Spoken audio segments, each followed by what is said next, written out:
Hello and welcome to the Alpha Movement Podcast. My name is Tom Foxley, and on today's show I'm lucky enough to be joined by Nick Littlehales. Now, Nick is someone that you may not have heard of thus far, but you're definitely going to get to know him over the course of this podcast.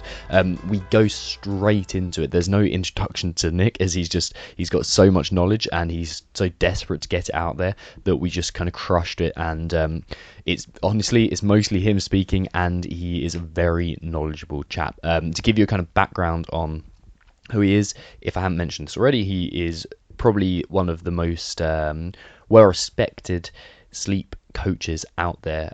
He's worked with all kinds of professional sports people, from Real Madrid Football Club to the Dutch bobsled team to Team Sky cycling, British cycling, England rugby team, like so many different people. He used to be a professional golfer himself.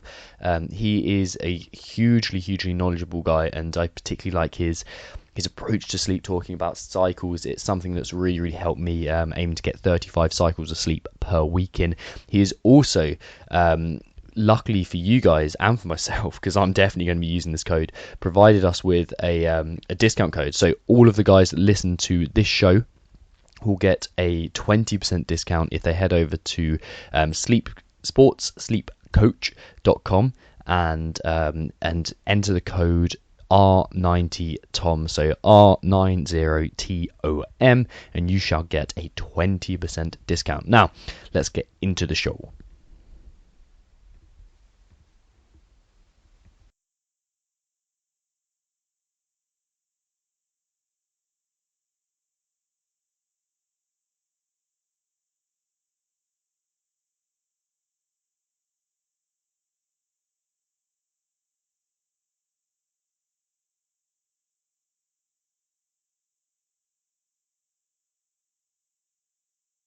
Do you say after all these years people are getting the idea about sleep?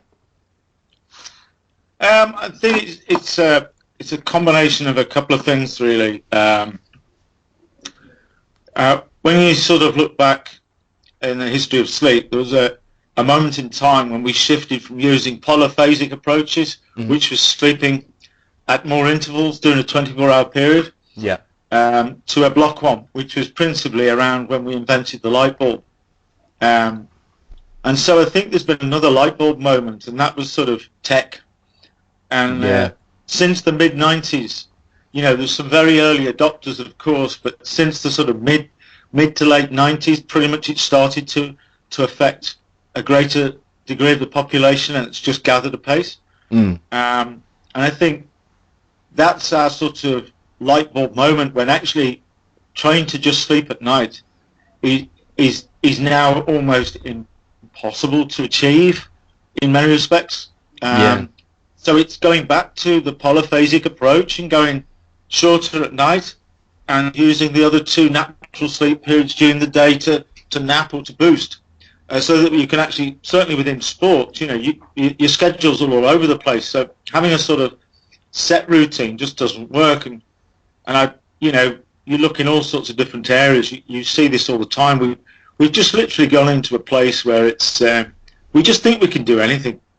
And I think what we're finding now is there's a lot of red flags out there, particularly with the sort of millennial generation, who's sort of been completely immersed in the system, is that there's a lot of sort of unproductive health issues gradually growing apace, whether it's for mood and motivation, anxiety, depression, worry, type 2 diabetes, weight control.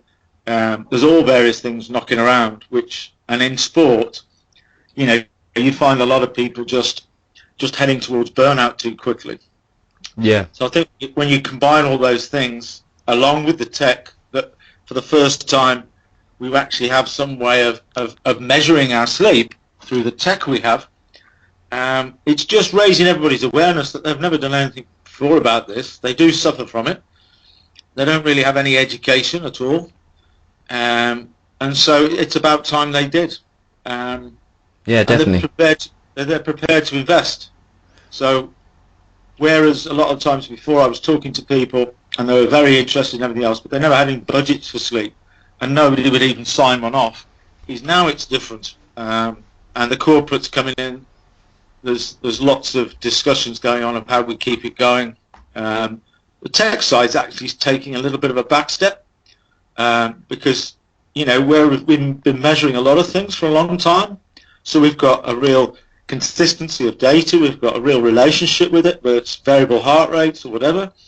But in this area, we only started doing it last week, and suddenly everyone's going, what do I do with this information? How does it impact on me? Well, it doesn't, because if me and Tom, you know, sleep on the floor and we only get, you know, a couple of bits of this and a couple of bits of that, and we woke up a lot and we feel stiff and we feel tired, we still go out and try and smash our day. So it's kind of all the tech side has sort of come out there, people have bought into it, and then suddenly gone, oh, so they're not getting the second wave of buy-ins, and it's not translating into others, because people are just going, well, what's the point of getting this data if we don't know what to do about it? Yeah, I completely agree. I think there's also the simple things make a lot of difference with sleep. And like, you can, I think, in terms of percentage of quality of sleep, the like just getting your room dark and getting it cool enough, and those type of things make it the biggest difference. And then, like, with the guys that you work with, obviously on a higher level, that's when the kind of the light therapy and hyperbaric chambers and things like that come into play. Yeah. Cool. So I think what we're trying to do is sort of go, right, we've reached this particular point, now let's start educating, and if we start educating and raising awareness, then we can try to provide people with techniques so they can live their lives in today's world, not use things that may have applied to a past generation, because we're not going to slow this down. We just want more and more of it, and probably our goal is to try and find a way that we don't have to sleep at all. We'll recover in other ways, so we don't waste valuable time on this planet doing something for 8 hours a day, which, you know, why would you do that? Let's try and find a way around it. And so I think that's how it's all going to pan out. So it's sort of, it's not anti the clinical academic side, but, you know, to give you an example, Tennessee Medical University out in the US, they've got graduate surgeons in there. They train them up to filter into all the hospitals around the US as surgeons. Classically, you know, the doctors and the nurses, they make them work 80 hours a day. They had highlighted some patient care problems. They asked the sleep lab that was inside the university to try and help them. Could they do anything to improve the way that the graduates would recover, how they adopt sleep hygiene, whatever. They're only interested in disorders. So how many of them have developed sleep apnea, or what it might, chronic insomnia, or whatever it was. And they really just like, well, you know, why don't we reduce the hours? They reduced the hours and didn't see any change in patient care. So they just went back to square one again. And the professor who was in charge of this whole process just thought, I'm not going to give up on this, because I know there's something we should be able to do around this area. And so he knocks on my door. Yes, I'm going to go into a university and I'm going to coach graduate surgeons how to deal with their routines of working 80 hours a week around patient care, doing a very highly intense job. How do they recover? Where do they recover? How do they do it? And fit it all in. Whilst there is an absolute academic clinical sleep lab right on site. Not interested. You know what I mean? And so it is, I think I'm doing some work with a few companies now, well, one company with a partner in the US, and we're going to create a way to gather sleep data that is modern day, that's friendly, that's absolutely fine, part of some other things, but it will give us actual data, and we'll use certain parts of it. So we're not looking for everything. We really don't care, you know, whether how much deep sleep you got, how long you slept for. That'll all be structured into your practice.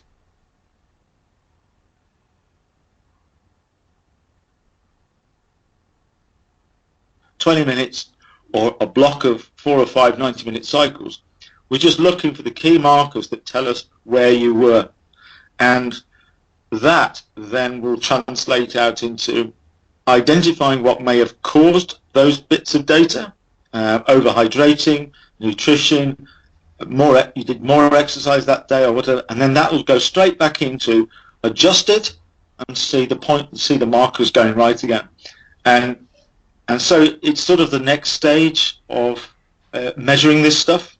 So it's certainly not anti-tech, but at this moment in time, we've just leapt into there, and most of them are gathering dust at the moment. Yeah, I can imagine. Are you allowed to kind of tell us anything about what could possibly be measured and kind of the format that you're using? Because obviously the big thing is the unobtrusiveness. I think that's the interesting side of the wearable tech at the moment. Basically, it's with the experience that myself and my colleague in the US has got. He's a top flight human performance guy, and we sort of look into what the future is about, and we've got to apply the same things that we do on a human performance side, but onto recovery to bring the two things together. And so he's using, we're using my techniques of how somebody can apply it to their lives, not restrict them, provide them with something flexible, and how to spot it. But then all the data that we would produce, under the human performance side, all we're going to be looking at is what state they're in while they're asleep. Is their heart rate at a level? How much is it fluctuating? Body temperature shifts, skin temperature shifts, breathing. What we'll be doing through it's almost like rather than, do I want something stuck on my forehead or by the side of my head that's so intrusive that it makes me, it's difficult for me to sleep because I can't move around properly, I can't feel comfortable. And this is what happens when you go into clinics. Yeah. And when you ever put headbands on, or when you're trying to get frontal lobe brainwave patterns specific that mean something, normally it means you've got to put something on your head to get it. And what we're trying to do is saying, well, we are simply just not interested in how much deep sleep you got, how much light sleep you got at all. What we're trying to do is from the point of wake to the point of your next sleep period, which might be between 1 and 3, 5 and 7, or back into nocturnal. When you get to that particular point, we just want to see what happens when you're doing it. And if we've got a good heart rate, we've got good temperature, body temperature, we've got good this, then these are the indicators that you were prepared. You prepared well for that sleep to come out. You've given your brain every possible chance because while you were there, you were comfortable and you weren't moving around a lot, which was nice. So rather than, so you wake up in the morning and all we're looking for is do you feel, somewhat refreshed to go off and smash your day?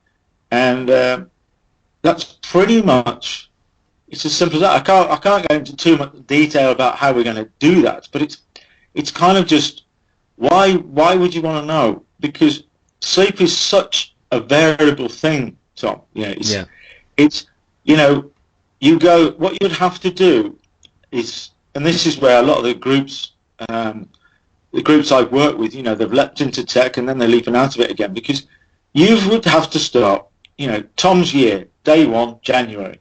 You would measure this month by month, season by season, event by event, through illness, through dark winter, summer, through events, through particular things in your life, and you would gather data across a whole year.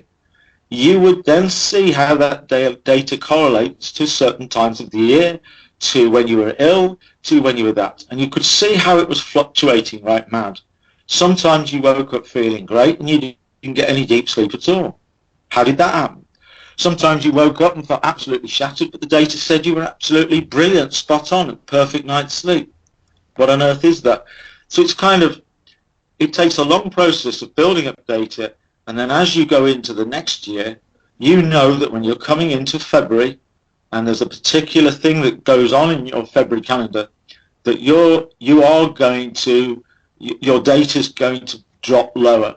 So how do you do something about that to keep it up, or can you just have to live with it?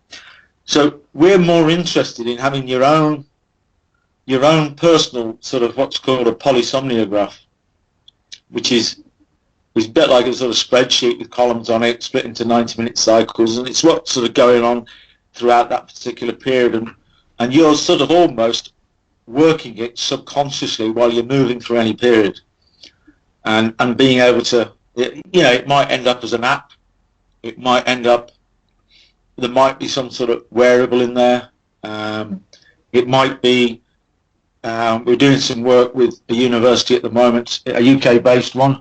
They've got a sort of innovative tech lab, which, you know, they're coming up with all sorts of stuff, and we've been working with them on the sort of like it's almost like sleepwear, like the compression suits, like all sorts of things. They're taking it to another level where these things, using infrared technology, is that you can slide things into using the fibers. So it's something you'd almost go to sleep in. You'd use it as a recovery suit, and it would be that suit that would be gathering the data. That's very interesting. I really like the idea of not taking a bunch of measurements like straight after sleep and keeping it mood based. I really like that. Like whoever you talk to, whether it's endurance coaches like I've had on the show, like Brian McKenzie, or strength coaches, they're now starting to get away from measuring HRV, heart rate variability for people listening, and like all these other things, because the one thing that's not only is the most consistent is mood and how you feel, and that's for, again, like the guys that you work with, elite athletes. I love that idea. So it's something you kind of mentioned a few times, and the thing that really got me interested in the way you talk about sleep is the polyphasic sleep, so broken down into different cycles. Why did this first come about in your thought pattern, and kind of what are the benefits of thinking about sleep this way? It's born out of, you know, you work alongside the clinical side, the academic side. Over the years I've been in this industry, and you listen to what they've got to say, and they were always they were never interested in what I do during the day. They do have some, you know, guidelines for what's called sleep hygiene, which is kind of confusing in itself as a descriptive. But they were just more interested in the disorder side of things and what creates these, and and they're always interested in, you know, sleeping in blocks.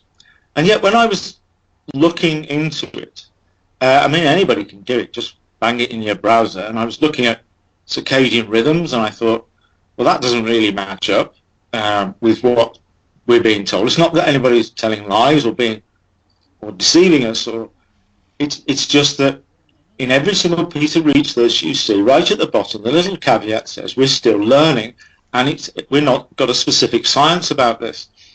When you look back, there was 5 major sleep-wake cycles that the human being has adopted. 4 of those have been polyphasic, 1 monophasic. So you look back, and there's theories, there's people actually sleeping 20 minutes every 4 hours and having a lovely life. Yeah. There's CEOs of, you know, back in the old school of Margaret Thatcher's, prime ministers, Winston Churchill's, Dali, you name it, including CEOs of Yahoo, major companies in the modern world, who simply just sleep 4 or 6 hours a day, and they're fine. And when you're talking to athletes, they're not interested in principally what's going to happen in their 50s and 60s. There's a gold medal up for grabs in 6 months' time. I want it. This is my one chance. So they tend to, and as you know, it takes them over the board when they start to take drugs and things like that. But principally, you know, this is what they do. They take an allocate of a period of years in their life when they want to win things and achieve things, and they will do everything in their power to do that, totally committed. So when I'm starting to talk to people like that, you can't talk to them about sleep as we know it. You can't talk to them about it's not a performance criteria, we take it for granted. You've got to talk to them in a language that they understand. And the one thing is that in the clinic, you use a polysomnogram, which is basically like an Excel spreadsheet in front of you with a series of columns, maybe 7 or 8 of them. Each column represents 90 minutes, because in a clinic, over a 90-minute period, anything short of the data gets twisted a little bit, but over a 90-minute period, the little needle's flicking around, taking all these measurements off you, and will indicate where you are as far as stages of sleep, recording all the brainwave patterns, and it will flick through and tell you all deep sleep and stuff like that. And after about 90 minutes, we then roll again. So principally, that's a form of measurement. Stupidly, some of the first people I worked with, Tom, were young footballers. So 90 minutes is a football game. So I literally said sleep is about recovery in 90-minute cycles. And that's what it's about. And so are we going to do 2 cycles a night, 3 cycles, 4 cycles, or 5 cycles? 5 cycles is 7.5 hours. There's your 8 hours, which everybody picks. It creates a series of timings. So with a nice constant wait time, you can work back in 90-minute cycles, and it'll give you sleep times and wake times. So you can actually work in harmony with those times. If we wake up in the middle of the night, maybe it's close to one of our next cycles. This is all in our head. It's not scientific. We see it. It's about a new start of a cycle. So maybe I've got up to go to the toilet. I actually feel relatively awake. I want to go back to bed and try and sleep. Well, actually, I'll use the next 60 plus minutes to stay in a pre-sleep recovery mode, stay in darkness, candlelight, whatever. I might read, I might declutter, I might download, I might do something, I might take a little snack, I might take a little water. But I'll use that time as a recovery period, because I know that by the time the next cycle comes around, if I get into bed then, I'm rolling. And I'll get much better at the next 2 cycles. So principally, Tom, it just was a way to say that there's Tom's year. We look at all the events, all the training, all the stuff that we've got to do, birthdays, holidays, you name it, and then we come right back, and what it's all about is the rolling next 7 days in front of you. Because whatever you've done, there are things outside of your influence, just like the Australian squad has just found out arriving at Rio, where the accommodation is still leaking and electrical, and they've had to shift to a hotel. Well, not every team's going to have that joy, because there ain't enough hotels to accommodate all that lot. But we knew about that a year ago. When I was working with one of my teams, we knew that a year ago. So things have been sent down there to make sure that's overcome. You know, but some people walk blind into it. So it's an example. You just can't tell. Planes get delayed. You might get a bit of illness prior to something. Other people impact on you. So what you look at is, if I put an athlete onto a 5-cycle routine, that's 35 cycles in 7 days. But what we do is, where are we going to get them? Where are we going to get them? We're going to get 4 that night, between there and there. We're going to get 3 that night. We're going to get none that night, because it's the night before the event, and it's counterproductive to actually sleep. So we do other things. No cycles that night, but we put 1 in that afternoon, put 1 there, 1 there, 1 there, 3 there, 5 there. Every time looking for 5 in a day. But when we don't get it, we don't worry about it. And then at the end of that week, we can see that we got 32 cycles in. We got 33 cycles in. Maybe it was only 28 cycles, but we're not worried about that, because that's 6 hours a day. We can function on that. It's brilliant. So all the time, as coaches reflect back into what their schedule's all about, they can actually look at it and go, wow, there's 28 cycles there available for Tom, the athlete. So we'll give him that schedule. Tom knows he works like the R90 technique. So Tom will then we'll show him where are all the opportunities to get him in. It's a 28 cycle week. You get him there, 1 midday, 30 minutes evening, back up there, none there, bang, sort it, let's crack on.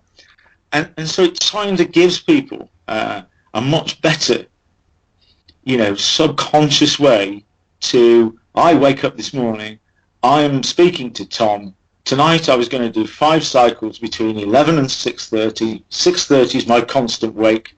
So I always wake at 6:30, whether I get 1, 2, 3, 4 or 5 cycles. And tonight I was going to do a 5-cycle routine. But Tom's just asked me to go on a 10K run, because it's a beautiful day and it's the summer. So I just go, right, I'm going, because I want to smash my day every day. All I do is I go somewhere between 5 and 7. I take a 20 to 30-minute nap, and I'm ready to rock. Because I'm going to go to bed late. I'm going to get 4 cycles tonight, not 5. I might only get 3 cycles tonight, but I'm not worried because I've just done something about it, and I'll do it again tomorrow. And it's this sort of confident attitude to stop worrying about sleep. Get it under control. Treat it with the respect it deserves, and that means if you keep it in harmony and consistency and think 90-minute cycles, 30-minute naps, and think about that. It's a long answer to your question, Tom, isn't it? That's think right. about you think about when people say, "Oh, we bought some sleep pods, cost us nearly $5,000. They're great. They change the mood, they change the colors, they play music, they create exactly the right environment so somebody can sleep in the training ground or in an airport or in our corporate recovery room where people could go and sit and recover and nap and everything else." I said, yeah. But you know the co-pilot and pilot? Yeah. They're at the end of a tube. You know, some 500 mile an hour, 35,000 feet off the ground. The co-pilot will say to the pilot, "It's now time for a 30. And that means that just like in our day, our 24-hour day, there comes a point when you need a 30.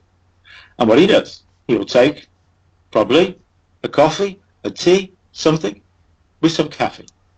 The caffeine will kick in 20 minutes later, so it'll bring him out of the nap with a better, without feeling too groggy. Puts the alarm on for 30 minutes. Might put some eye masks on, might put some headphones in to put maybe a certain type of music that helps him go into the zone, or he'll put a towel over his head. Now for the next 30 minutes, all he does is try to zone himself out. And as long as he does that, whether he goes into a sleep or a micro sleep or doesn't even sleep at all, as long as he stays in that state for that 30 minutes, and then when the alarm goes off, he then takes off the eye mask, then the co-pilot is perfectly happy that what that pilot has just done, he made sure that alertness and awareness has gone up by up to 54%. And without it, he wouldn't be able to fly further. So he's done it, we're happy, we carry on. If the pilot does anything, like tries to come out of it after 15 minutes because he's not going to sleep, starts making any noises or talking to himself or whatever, or just decides, if this is not happening, I'm not going to do it, the co-pilot will report him and they may never fly again. Where are they, Tom?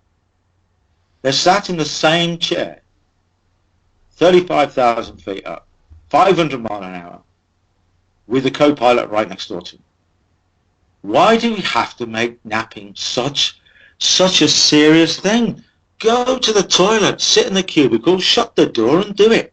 Whether it's 20 minutes, 15 minutes, these things are so beneficial. So what you're doing is that in this modern world, I'm coaching athletes and I say to them, right, if I put you on a 4 or 3 cycle routine, so we've got pre-sleep 90 minutes where you're decluttering, moving from light to dark, moving from warm to cool.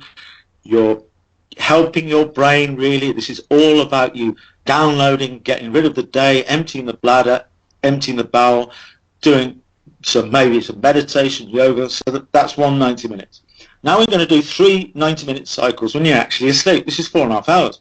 But if we do this prep, because we've had plenty of time now to do it, because we've actually pushed it further on, then we'll go through those sleep cycles and come out of it brilliantly. And then the other 90-minute cycle is the first 90 minutes of the day. What are you doing? You don't just jump up and just rush off into a car or rush off down to catch a tube and grab your breakfast at your desk. You are a human being. Now you need to wake in daylight. You need to have shifted melatonin into serotonin. You need to hydrate. Your brain is dehydrated. Get it hydrated, get it functioning. Allow that serotonin to trigger all the things the brain needs to do to move you from sleep state to wake state. Give it some time to do it. You've got to take on some fuel.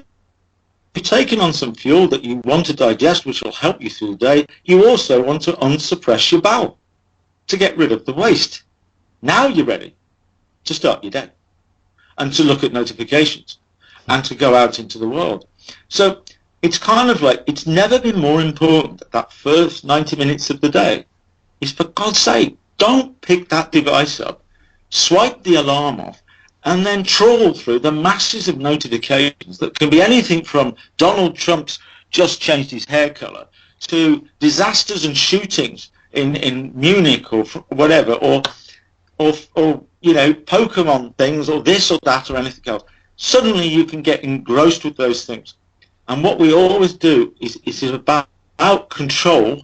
It's about managing things. We love the tech, we love the stuff, but within our 24-hour period, from the point of wake, how you help yourself start the day will determine how well you sleep. However long you sleep for, when you sleep for, that's what will do it. The point of which, do not text or integrate with social media when you've had a few too many glasses of wine.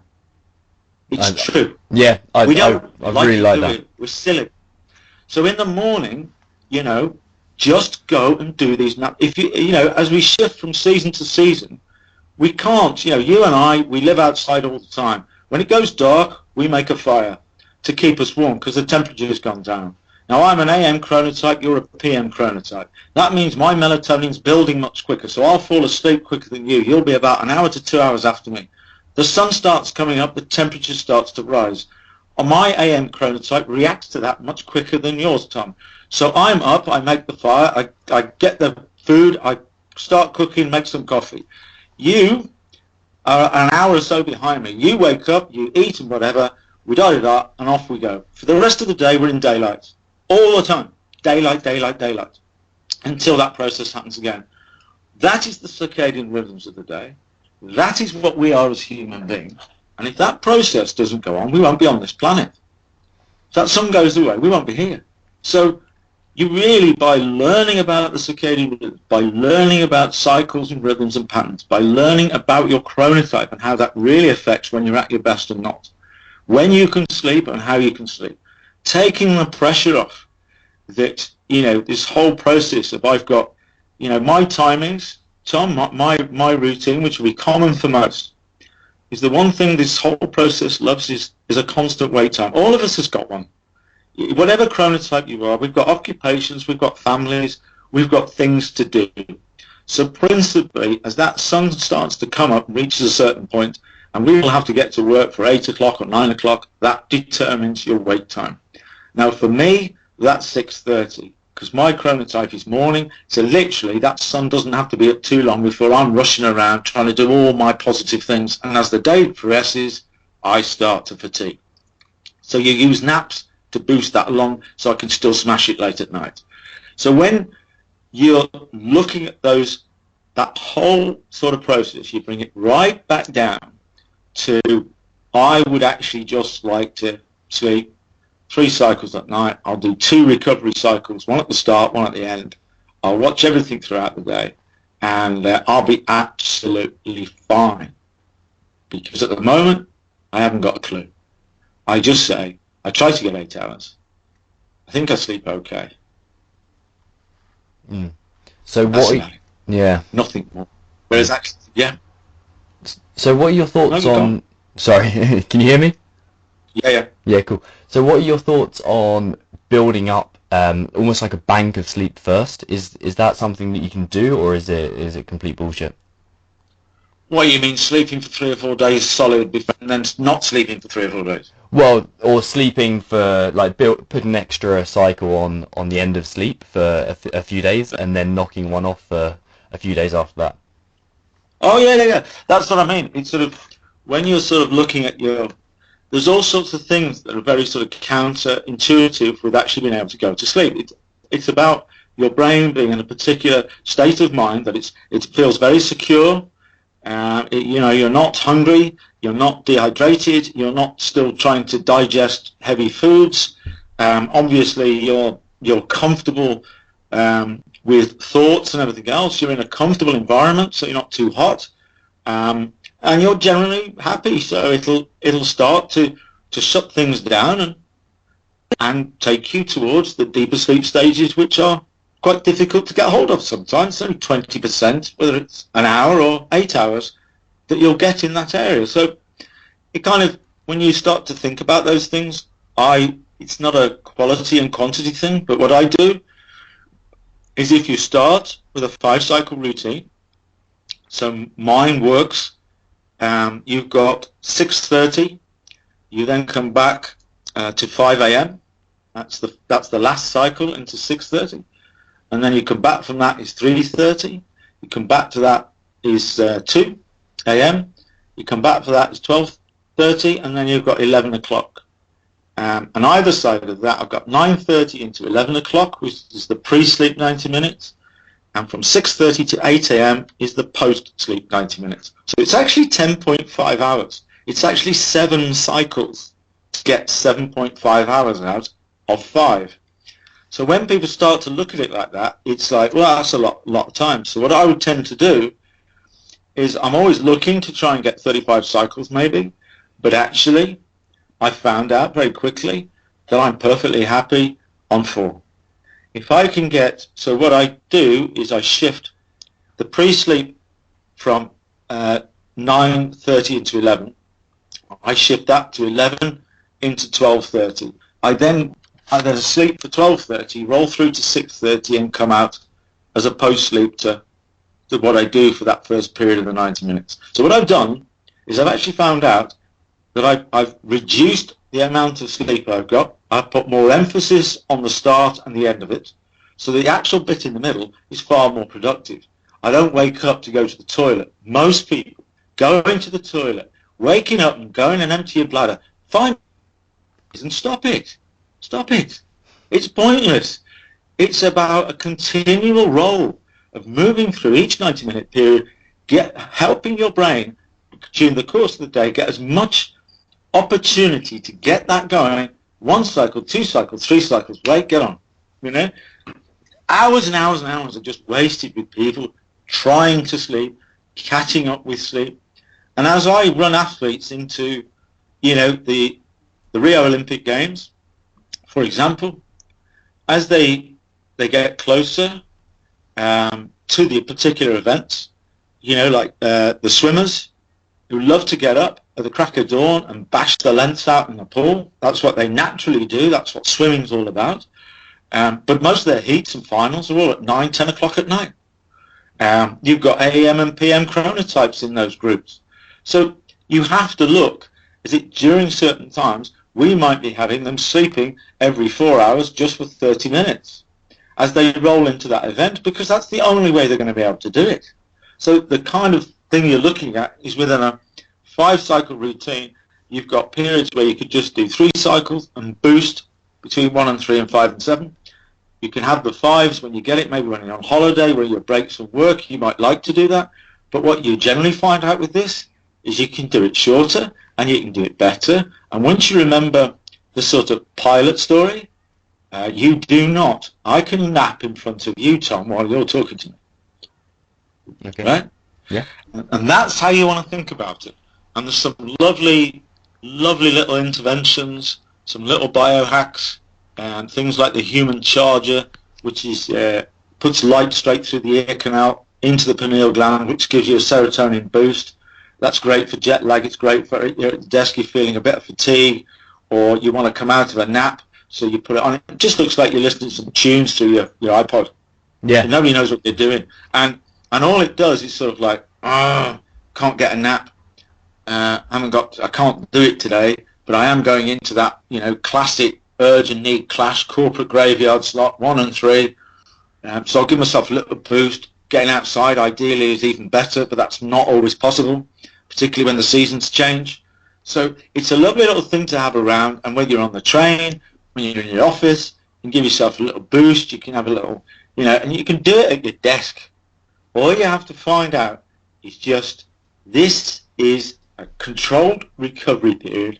That means I sleep less at night to take the pressure off, because we're a 24/7 culture. It means I'm up and busting it during the day, and I'm getting plenty of recovery. And that is the reason why I'm just taking 20 minutes out right now between 5 and 7 or 1 and 3, and I'm just doing this right now. That's the reason I'm doing it. And whether I go to sleep or not is not my worry. And I'm actually just doing it because most people will understand if they've ever been in a meeting straight after lunch. most of them probably will have felt that little experience of drifting. Drifting out of consciousness of the room. They can hear everything. That actually is moving into a subtle micro-sleep. That is where you want to try and be. And if you do it at the right time, it's so easy to do it. And suddenly it all starts to make sense for people. And if you get very close to an event, like I said before, we actually run it down and down and down. We start splitting them up, taking the whole. So sleeping before an event, don't even try. There's too many things going against this. So use other mental and physical recovery techniques, meditation, mind space, whatever it might be. Watching the time when you absolutely smashed it from the psychological poison. Use those things. You're still going to absolutely do it tomorrow. So it's kind of being in control with sleep in a way that you're managing it. It's subconscious. It's not routine. It's completely flexible. If this is happening today, that's what I'm going to do tomorrow. It's not about catching up. It's gone. It's gone. It's gone. You can't sleep another 8 hours and get it back. It's just gone. Just get back and get in control and you're fine. Okay. When we talk about setting up our bedroom or our sleep environment I'm not sure whether I'm going to use the word hack because it's such simple things. I seem to be using the word smash a lot these days. So many consultations recently. I've done about 50 in the last 3 weeks on a bit of a project with all sorts of general people. Yeah, it's like when I introduce this, I'm sure I'll say without further ado, and I say it without every time. And it's frustrating as anything. It is suddenly they just creep in, don't they? Yeah. Without further ado, when we're trying to hack our our bedroom, what are we kind of looking for as the staple things and the most important things that we can be doing to our sleep environment? I think the first place to start is you hear and read about so many things about this particular area, from blackout to temperature to the right mattress, the right bedding, to all sorts of things. Principally, as human beings, we are designed to sleep anywhere, right? Anywhere. Outside, on the floor, all the time, with nothing around us, with nothing else. So when you sort of do that and you say, well, we're coming into our home and there is the bedroom. And the first thing you do is say, this is the sleeping room. Yes, it's a bedroom where the bed is, but it's actually a mental and physical recovery room. Yeah. Yes, there's lots of other things we do in it, but if we just separated it out from that, so you look at a blank canvas, me and you are outside, and the floor's pretty uncomfortable. We've got a blanket to try and keep us warm, maybe, and we feel pretty exposed. So we're in a room, that's nice, we feel more secure and protected. We should be able to control that temperature because, outside, that's the temperature it is. So we need to be in harmony with the temperature outside. We need to be able to keep it cooler than ourselves. So if our body temperature in the summer is X or body temperature in the winter is Y, then it always needs to be a couple of degrees lower than us. All this business of it needs to be 18 degrees or 16 degrees is fine, but what about the people in Africa? They ain't got no chance of controlling it like that. All you need to be, as the human being, is your temperature, the rest of the room environment temperature, is your bedroom is just a little bit cooler, because that's the right way to do it. So you look at temperature. You look at, unfortunately, we can't, if we're sleeping outside, we didn't used to get affected by the seasonal changes so much because we didn't have daylight saving time, hour shifts in the winter, which was predominantly came from the war years. So, but we've got this in our system. So when we shift seasons, wow, we've got no daylight outside to wake us up at the right time because it's still dark in the winter. And in the summer, it could be half 3, 4 o'clock. That's too early. So what you do need to use is blackout. Not just blinds and curtains that let a bit of ambient light in, because that's neither here nor there. You need to be able to put your room in complete darkness so that when you go into your sleeping recovery room, you are moving from light to dark in the last 90 minutes, using candle light, red light, yellow light, not artificial light. You've tech shut down to get rid of that light from that and the mental process of shutting it down as well. And so you move into your bedroom, you're already increasing the melatonin levels because what you've done over the last 90 minutes. And then when you go into the darkness, it'll just continue to do that for you. Any light whatsoever, off a standby light, a device, an alarm, creeping through the window or the blind, you're just not helping your brain. You're just making it more difficult. Give it a chance. So blackout. The next thing you need, we're sleeping on the carpet at the moment, the next thing we need is we need a dawn wake simulator. It's a lamp. Because when we want to wake up in the morning, because like you say, we have these seasons, so we can't really control it, so we have to use blackout. But waking up in blackout is not like me and you outside by the fire, is it? We need to get daylight into the room. So dawn wake simulators, just little lamps, that my 6:30 wake time, which is consistent throughout the year, instead of me waking in blackout at 6 o'clock, it starts to gradually fill the room with daylight. So all the time in the last 30 odd minutes of my last sleep cycle, I am being affected by daylight. So when the alarm goes off, I've already started the process of wake serotonin. So I get up, I open the curtains, it's either dark outside or it's summer outside, don't make no difference, and off I go. So a dawn wake simulator.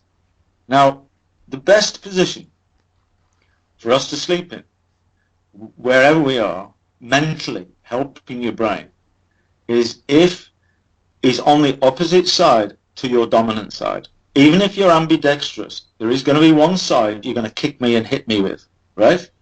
So if I curl up in a fetal position on the opposite side to my dominant side because I'm right-handed, then I'm sleeping on my less sensitive side because that's all about balance and coordination. So all the joints and muscles are less sensitive. So I can lie on those muscles and joints for longer than I could on my right. It also means that my heart and genitals are protected, and also for my brain, that if you want to please put me into some deep sleep, because if there's any danger whatsoever that might come around when I'm in that vulnerable state, I can kick them and hit them with my strongest side. On the other side, I'm going to give them a slap.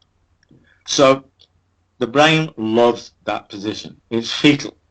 Spine and neck vertebrae in the right alignment.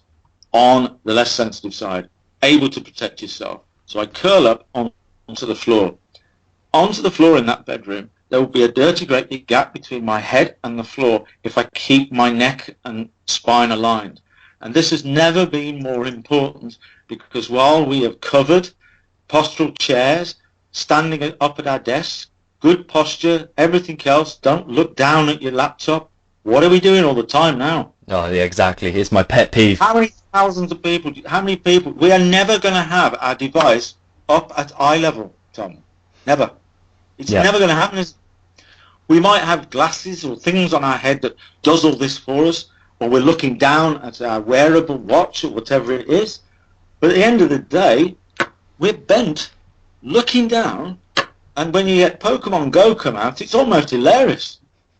Watching millions of people walking around the streets, head down, riding bikes with devices in their hands, head down.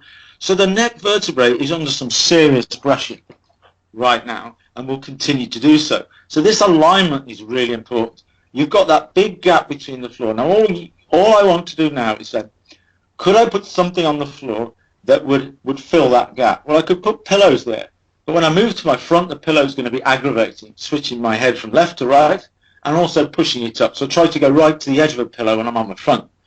If I'm on my back, I don't want a pillow there. It's pushing my head up. It's blocking my airways. It means it makes it more difficult to breathe. I get dry mouth. I get dehydrated. That's going to wake me up out of sleep. So what I need to just be able to lie in this position, but I need something that's going to support all my shape just in one easy go. So I chuck some bits of foam on the floor, some duvets and everything else, and create a surface that in a fetal position I don't feel like I need a pillow at all. I'm just curled up. Underneath me is some lovely comfortable stuff, and now I'm rocking. So all I want to do is put something in that room that allows me to adopt the fetal position without the need to have any pillow trying to make that thing right. It should do exactly that. Just take my body shape completely. So my head, my cheeks are literally just resting against the surface of the mattress. I am completely aligned, fetal position. I'm done. That's it. I don't care what it's made of. I don't care what it's cost. I don't know whether you found it all in a skip. I don't care. As long as it does that, you've got a mattress. And the second thing it needs to do then is that while you're sleeping on your own, you'll have a single mattress size. And that will be normally 3 foot by 6'3", or 1 meter by 2 meter, or 3 foot by 6'6". It's a single bed. Now, on your own, that's a reasonable space. When you get a regular sleeping partner, a double bed should be 2 of those. 2 90 by 200 or 90 by 6'3", 2 bits together making 1 block. And that, unfortunately, in our world is called a super king. Giving it this title that it's big and luxurious and only for people who are rich and they've got massive bedrooms. No, it's a standard double bed for 2 adults. It's the space you need. 2 people absolutely loved up to bits, breathing each other's air, face to face, cuddling in the bed and or whatever. When you move into a sleep state, you turn away from each other into your own space to create your own temperature in the bed, to not disturb each other. You're not interested in each other now until the point of wake. So you move away from each other. How do you do that in a double bed or a king-size bed, which is less space than you had in your little single as a kid or a teenager? So there are some really weird things. So I would say, you can't tell house builders what to do. You can't, buying older properties. When you walk into that bedroom, the first thing you do is, have I got space to put a 6 foot by 6'6", a 1.8 by 2 meter mattress in this bedroom? And if it means no bedside cabinets, that's not important to my sleep recovery. Does it mean it'll go right up to the edge of the wall? That's absolutely fine. We won't be able to get a bed frame in it. Well, go and find some pallets, re-vintage them, re-engineer them and shove them underneath the mattress. Or just stick it on the floor. A lot of my athletes sleep on the floor with the mattress. They just put the mattress on the floor, they sleep on the floor because it's cooler down there, Tom. It's cooler, right? So this is what you do. And you could go on about an environment. What you're doing is whatever I'm putting into that room must be about my mental and physical recovery. Anything else that goes into there that is not that, I know I'm making it more difficult. So you just know.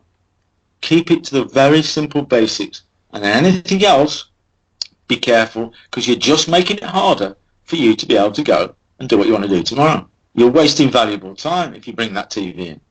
Exactly. If you bring that device in. If you could use an alarm clock to wake you up, it's a bit old school, isn't it? Yeah. But you might beat everybody tomorrow. Don't bring that TV in. What are all those stimulating pictures on the walls? Maybe you should just have pictures of people you love or things you really care about, because that's a good emotional state of mind. You can bring them in. Or all those books up there. Scary horror movies, gaming, all sorts of stuff. Get rid of them. Put them somewhere else. Put something, just have plain white walls. Well, don't you need like lilac and lovely calming colours? No, it's like when you look at when we get snow on the ground, we lose all perspective because we can't see how far we are away from stuff because white has blanketed it out. So the white room gives you an opportunity to shut off because you lose perception. So white bed linen, white walls, just get yourself out of it, black it out. When you start to do that, you really start to think, yeah. Now, unfortunately, life's not like that. Most people have to use their bedrooms for all sorts of different things. There might be workstations in there. There might be things that you have to do and everything else. But it's sort of, I've got some very sort of prominent property friends who build property on a large scale around the country. And I've always had this debate with them, is whether you're building apartments where I can cook in the smallest space possible, right? A galley on a boat. One of my mates in London's the food busker, works with Jamie Oliver and stuff like that. And he goes around on a little camper stove and it can cook so kitchen does not need to be big. Now, what are you doing with that? That does not need to be that big. What I'd rather do is have a little bit more space in the bedroom, because I want to put an area where I go and chill out. You know, cushions, I might get undressed, I might, you know, do all sorts of things and do things with my partner, absolutely fine. But then there's door one, door two. My partner goes in that door.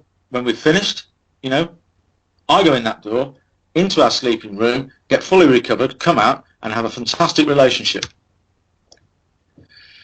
Why don't you build places like that? Because that's exactly what you'd love to do. You know, we do like the whole business of sleeping with somebody else, but it's all pre and post. When we're actually sleeping with them, we could kill them. They're snoring, they're making me hot, they're doing this, da-da-da-da-da. You know, do you ask your partner when you meet them, do you come here often, and are you left or right-handed? Because I'm going to sleep on the right side of my bed. And because when I'm talking to you in the final bits and kissing and cuddling away before we're about to fall asleep, I'm going to turn then away from you onto my left side. Ka-ching! I will not be on the left side, because that means I turn onto my right side and make it more difficult for me to sleep. So are you left or right-handed? Because I can only go with people who are left-handed. Yeah, that makes a lot of sense, and it's going to be it's going to be something that's a very difficult cultural thing to change. But we'll see how it happens. But something I want to. Sorry. Top and tail. A lot of people will top and tail. If you've got a big enough site, if you've got a Super King mattress, a lot of people will actually at that point top and tail. You're not, your face is not in their feet, but I'm on the right side, and so are they. Okay. So something I wanted to ask is how exercise affects sleep. It's the same as anything. It's critical to maintaining a healthy human. There is, you know, a balance to it. You can overdo it, which a lot of people are doing today. They're just taking it to levels which is actually counterproductive, and they're finding the effects of that. I think, you know, the whole 30 minutes a day is more to do with sort of, you know, a bad lifestyle. But I think you want a nice balance between mental activity and physical activity. You've got physical activity, which is maybe about health training. You want to balance that with like social activity, just like sports. You know, you're not always bashing it at the gym. It's a combination, you know, of do some social sports, social activities, as well with your more serious training activities, and also, you know, treat just having friends, having other hobbies as social activities. When you look at sort of exercise, what you're doing is you're exercising physically in a moderated way.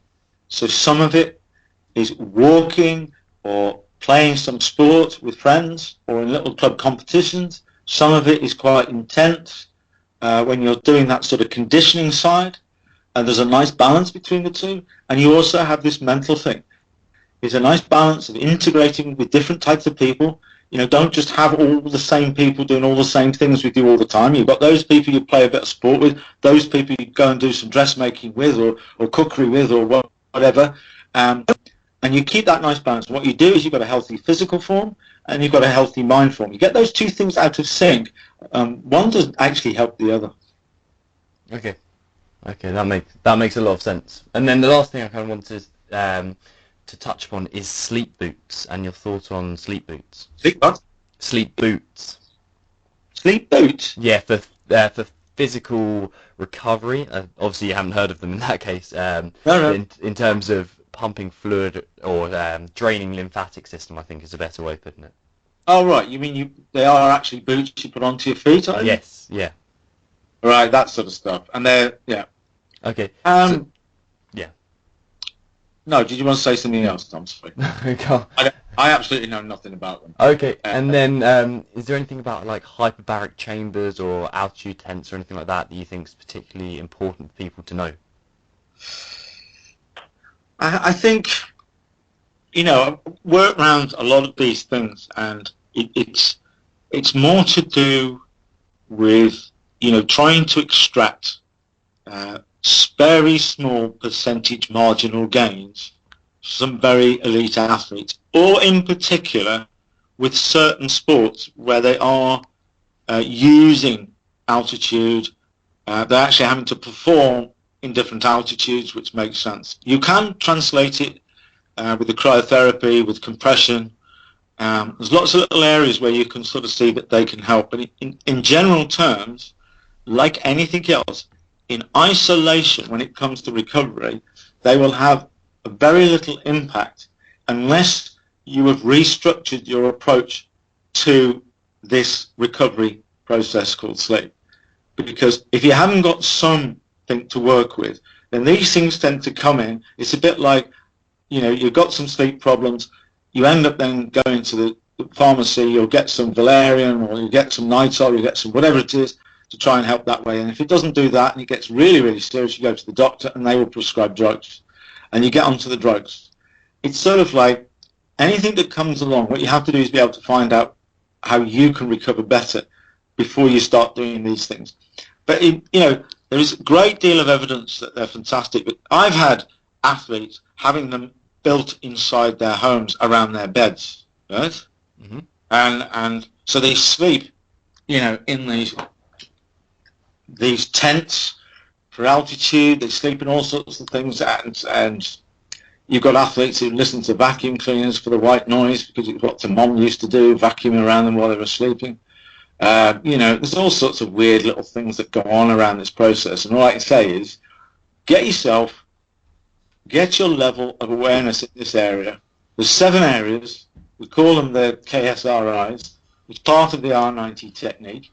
It's the way I evaluate it, is get your knowledge of circadian rhythms up, because it'll really make you plan your days in a much better way and make simple changes every time you can to improve on that. Know your chronotype. It's really important to know when you are at your best and when you're not, and to not overstimulate and not push it too hard, and use the recovery periods well. Think cycles rather than hours, and stop wasting valuable time doing it.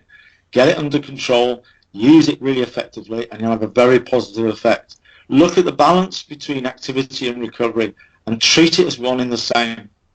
It's not necessarily equal amounts, but when you add up all the little 5-minute breaks every 90 minutes, which are important, when you look at when you're fueling and eating the first 90 minutes of the day, then there's that night, maybe 60 minutes at lunchtime, then you've got a little 30-minute nap maybe somewhere, and you've got the rest of the evening, and you've got all these little moments in and around it. You're actually more in recovery than you are activity, and you want to have that balance. Don't mess about. That pre and post sleep routines have never been so important.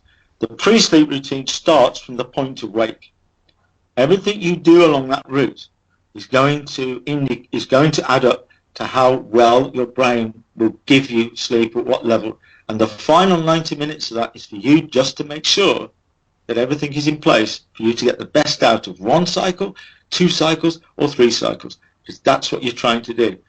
And the post-sleep one, again, as we discussed, very important. You're not wasting time here. You are actually putting something in place that's going to bring you into a very hectic, challenging world today with very high demands, and you need to have helped your brain get to it. Sleeping environment and the products that you're sleeping on. You get those little areas, tick all those boxes and keep ticking them, and you will be flying. And a lot of the things we're using, I think you mentioned very early on, a lot of conversations I'm having with people all over the globe who were really flying the flag for analysis, data and tech. Absolutely couldn't get enough of it. Sports science in that sense. What they're doing now is they're actually wanting to go less intrusive. Yeah. I think it makes a lot of sense. It makes a load of sense. They just go, it's sort of, it's just that athletes, all of us, are getting into such a bubble where we can get analysed in every single way. Our interaction with social media and cameras and pictures and comments and stuff, and there's no real legislation or rules around there in that area. So suddenly It can be a real mashup mentally. And so the athlete themselves, I think it very much commented on around certain types of sports, but certainly around England in the Euro Championships, it was almost like they're scared to tackle, they're scared to jump, they're scared to run, they're scared to kick it because of the ramifications of getting it wrong or not doing it right. Absolutely restricts natural talent. Yeah. And I think that's where they're starting to come at. So I think with all of these other things, they are in their own right, they're great. You know, dumping us into ice, dumping us here in sort of isolated ways, they're absolutely fine to get around it. But you can go too far if you haven't got a good basis. 100%. I completely agree. Where can people find out a bit more about you, Nick, and kind of the work that you're doing in any blog posts or on social media or anything like that? I think, Tom, you know, we've got a website called sportsleepcoach.com. On the site, we've got a product store. The product store is not like your normal, you know, bedding store. It's actually just the products that I design or select from manufacturers who I use with elite athletes to create sleep kit for them. And that's what they use, whether it's at home or we put it together and send it off to training camps or whatever so they can sleep in the same stuff. And that kit on there is exactly what Team Sky have been using for a number of years and obviously very successfully keep getting winners. And they have their own kits, which they travel with on the tours and the Tour of France. So there's a kit store there, but it's available to anybody. You know, it's good stuff. It's exactly what it is. It's not overpriced. There's blog posts everywhere. You know, my colleague and I, Jess, we are hunting around for anything that's relevant on sleep, and we're always posting things: Twitter, Instagram, Pinterest, Facebook, LinkedIn. We're always giving free content away. We've just given over 60 free consultations away in the last month, which I've been doing as part of a big project survey to try and encourage others to do it, and had a fantastic response. And that's the best place to go. There's services on there there's a little free profiler they can do. It's just 24 yes and no questions, which will give them an assessment of where they are at this current stage. And they can have consultations with me virtually through questionnaires and one-to-one Skype or phone calls or reports. And would you believe I was asked by a global publisher to write a book. And that fantastic. Book comes out in October.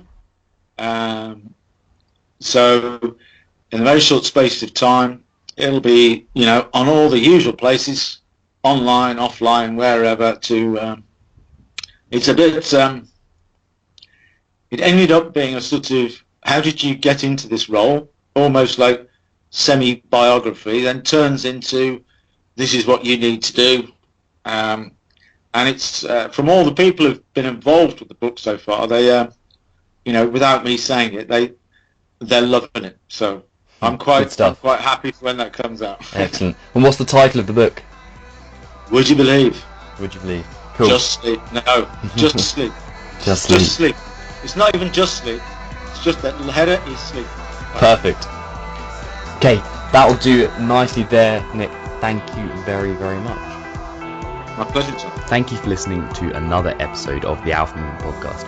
To find show notes, unique downloads, and more information on the Academy, head to alphamovement.co/blog. And if you enjoyed this episode, head over to iTunes and subscribe. And whilst you're there, please leave me a 5-star review. And don't forget, you can follow me, Tom Foxley, on social media all over the place, or you can find more about the Alpha Movement at facebook.com/alphamovementofficial.